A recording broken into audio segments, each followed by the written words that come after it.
Well, welcome back. More TikTok talks. The Treasury Department will review Oracle's agreement to be a trusted technology provider for TikTok. ByteDance announcing yesterday Oracle would be its partner for the U.S. business of the popular app, beating out Microsoft. Joining me right now is Arkansas Senator Tom Cotton. Senator, it's great to have you this morning. Thanks very much for joining us. What do you think about this TikTok-Oracle situation? Will the government sign off on this deal? And I guess my question really is how many Chinese nationals will start working for Oracle? And should we be worried about the communist government trying to get them to send data to the CCP?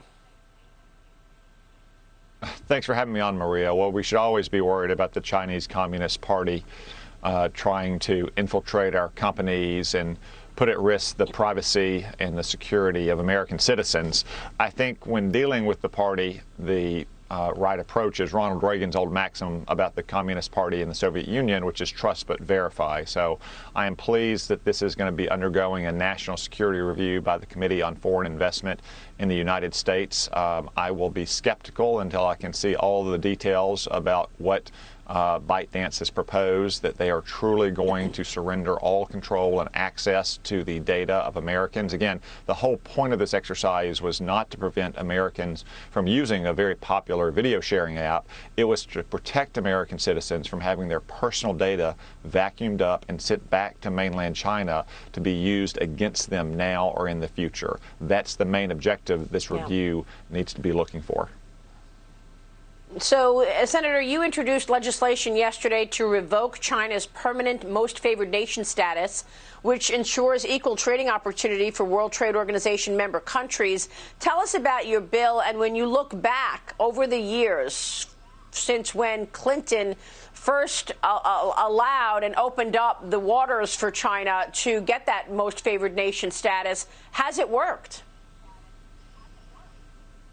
No, Maria, it hasn't worked at all. This week is the 20-year anniversary of granting China permanent most favored nation status, something that Joe Biden voted for and that he still defends to this day, even though making that most favored nation status permanent and automatic, putting it on autopilot every year, led to the so-called China shock when we sent millions and millions of our manufacturing jobs to China. What happened before 2000 is that the president and the Congress would review China's progress towards being a market-based economy and protecting human rights. There were some pretty fierce debates in the 1990s on an annual basis about Chinese backsliding, especially after Tiananmen Square. We need to go back to that approach so we can keep the pressure on China every year to stop stealing our intellectual property, to stop stealing all the products that they have been manufacturing based on American design and engineering. We need to put pressure on them to respect the rights of their own citizens, to uphold their international commitments. We ought not be in a situation where China gets most favored nation status at a time when they are not upholding their trade obligation. They're shooting missiles at our ships in the South China Sea. So it wouldn't revoke it, but it would be a great point of leverage every year to make sure the Chinese Communist Party is beginning to behave like a responsible actor. I mean, Senator, is there anything else you can do? You know, we've been talking about this intellectual property theft for a long time now. The president tried to get them to put that in the phase one deal. They said, no, we can't do that. We won't even admit that we're stealing intellectual property. Clearly, this last 20 years has not worked because we kept expecting that the Chinese Communist Party would say, well, democracy works, freedom and independence works, let's move in that direction. They haven't at all. In fact, they've just elevated Xi Jinping to Mao status, which is dictator for life. Yeah, they've been backsliding very rapidly under Xi Jinping, Maria. That's why we should be reviewing their most favored nation status every year, because they would then face the consequences of losing most favored nation status, which would mean a significant increase in tariffs, which is exactly the leverage the president used to get the phase one deal, and it would get the attention of the leaders of the Chinese Communist Party. It would also get the attention of America's corporate leaders, because one reason they wanted permanent most favored nation status is that they didn't want the inconvenient facts of something like Tiananmen Square to prevent them from permanently outsourcing jobs to China. If they know that every year Congress and the president is going to review Chinese Communist Party behavior, they might think twice about doing that. That's a very good idea. I think you're right. The corporate sector needs to get the memo in terms of focusing on national security risks as opposed to just trying to sell widgets to a billion people. I got two issues that I'd love you to address. You mentioned Biden. You know, there's new evidence that Hunter Biden has all these deals, and he got $1.5 billion from the Chinese Communist government after he took a trip on Air Force Two with Joe Biden when he was vice president. And then there's this Chinese virologist released a report yesterday that she says backs up her claim that COVID-19 is human-made, that it was made in a lab in Wuhan, China. Senator, you were the first to raise your hand and say, wait a minute, this wet market doesn't make any sense. This likely came from the Wuhan lab. She's saying it was man-made. That would indicate that this was intentional. Yeah, so on the first point, Maria, I think it's important for the American people to know as we go into this election 7 weeks from today that in 47 years of dealing with China, Joe Biden's only created one job for his own son, while he's cost millions of manufacturing jobs from voters across the country. They should have that in mind because that's what a Joe Biden presidency would do as well. It would continue to send jobs overseas to China.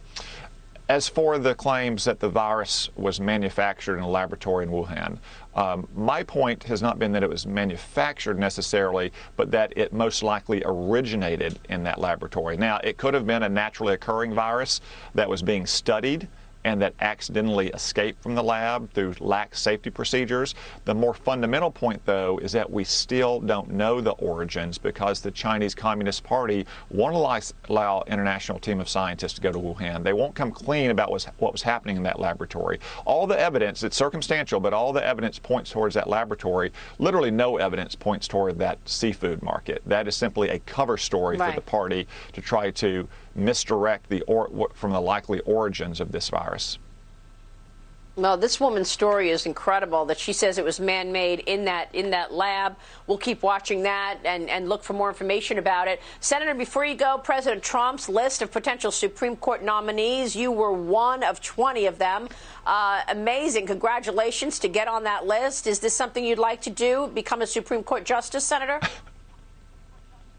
Well, thanks, Maria, for that. That's pretty far down the road. I'm running for re-election as the president. There's no vacancies currently, but I think more importantly, the list of very distinguished conservative jurists shows that the president is committed in a second term to continuing to put good, solid conservative judges on the federal courts. And it's a real honor to be among such distinguished jurists on that list. And I know the president is fully committed to making sure that we continue to have judges on our courts who understand their role is not to make the law, but to apply the law. And meanwhile, you've got your job today trying to help the American people. Let me get your take on this report that we're getting, that at 11 a.m. Eastern this morning, a 50-member group of House Dems and Republicans will release a $1.52 trillion stimulus plan to break this stalemate on the coronavirus relief. Is that happening this morning? And what will it contain, Senator? Well, from the reports I've seen, Maria, it's going to contain a lot of the things that we agreed upon last week that should be in a bill, like extending loans to small businesses that are in the most trouble because they're in hard-hit industries like restaurants, travel, tourism, or so forth, helping our schools reopen or stay open safely, providing more money for vaccines. I've also seen reports, though, that there could be a no-strings-attached bailout of hundreds of billions of dollars for states and cities, not related to coronavirus, but to their long-standing fiscal mismanagement. I think that's a non-starter for most Americans. Those states and those cities really need to get their own house in order. They shouldn't be coming with an open hand to Congress, using this pandemic as pretext for a bailout. So we'll see what the House bill proposes, but I think hundreds of billions of dollars of a no-strings-attached bailout for cities and states that have had long-standing fiscal problems is going to be a non-starter for most Americans. Absolutely. Senator, it's good to see you this morning. Thanks so much, sir. We appreciate it. We will see you soon. Senator Tom Cotton.